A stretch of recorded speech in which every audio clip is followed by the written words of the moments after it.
क्यों पढ़ें? दोस्तों, क्या आपको पता है कि इस संसार की सबसे शक्तिशाली वस्तु क्या है?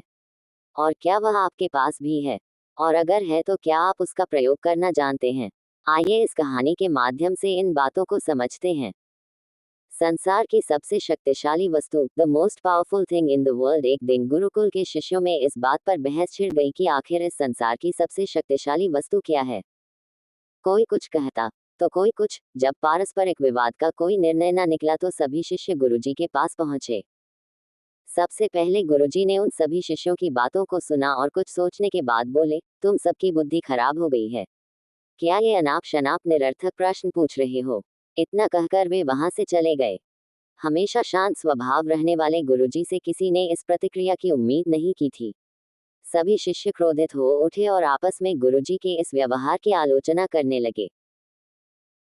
अभी वे आलोचना कर ही रहे थे कि तभी गुरुजी उनके समक्ष पहुंचे और बोले, मुझे तुम सब पर गर्व है। तुम लोग अपना एक भी क्षण व्यर्थ नहीं करते और अवकाश के समय भी ज्ञान चर्चा किया करते हो।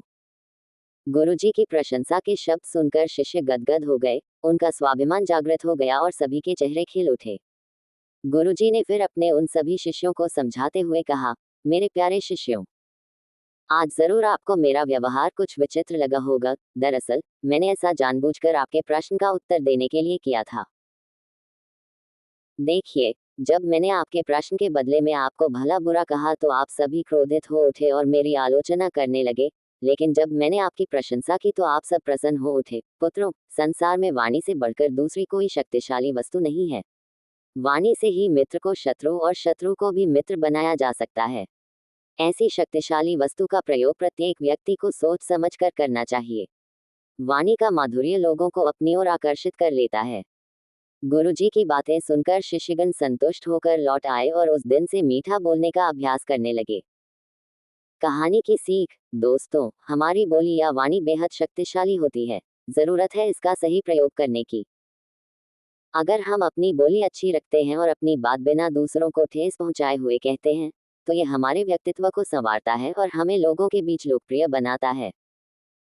वहीं अगर हम सामान्य बात भी अपमान या क्रोध के साथ कहते हैं, तो न हम ठीक से अपना संदेश पहुंचा पाते हैं और न ही दूसरों के हृदय में अपने लिए कोई जगह बना पाते हैं। अतः हमें हमेशा सही शब्दों और सही लहजे का चुनाव करना चाहिए। शब्दों में शक्ति होती है। एक अच्छा शब्द दिन को बदल सकता है और एक बुरा शब्द दिल को चीर सकता है। स्वामी विवेकानंद, आपको बस ये करना है। 1. अपने संवाद में सकारात्मक और प्रोत्साहक शब्दों का उपयोग करें, ताकि आपकी बातचीत सकारात्मक प्रभाव छोड़ सके। 2. जब भी कुछ कहना हो, सोच समझकर शब्दों का चयन करें ताकि आपकी बातें दूसरों को प्रेरित और सम्मानित महसूस कराएं। 3.